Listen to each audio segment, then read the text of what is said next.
এইখিনি মিক্সিত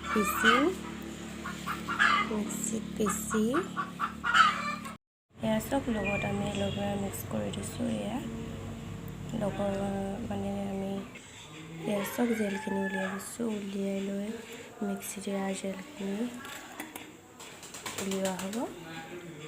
তাৰপিছত জেতুকাৰ লগত মিক্স কৰি দিম। এয়া চব জেতুকাখিনি আমি এতিয়া মিক্সিত ভালদৰে পিচি ল'লোঁ, ধুনীয়াকৈ মিহি কৰি ল'লোঁ। এতিয়া ইয়াৰ লগত এল'ভেৰা মিক্স কৰা হ'ব।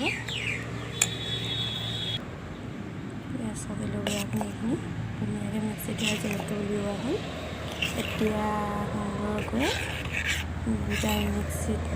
দুটা মিক্স কৰি চুলিত লগাব। এনেদৰে চুলিত লগালে মানে চুলিৰ উজ্জ্বলতাও বাঢ়ে, খুব ধুনীয়া হয় চুলিখিনি। সুন্দৰকৈ আমি এটা বাতিত জেতুকা, এটা বাতিত এল'ভেৰা, এতিয়া আমি জেতুকাখিনি মিক্স কৰি লৈছোঁ। এনেদৰে মিক্স কৰি লৈছোঁ।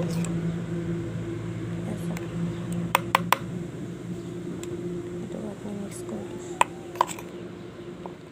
এনেদৰে আমি ঘৰতে ইমান সুন্দৰ ঘৰতে তৈয়াৰী পেষ্ট বনাই আমি চুলিত লগাব পাৰিছোঁ।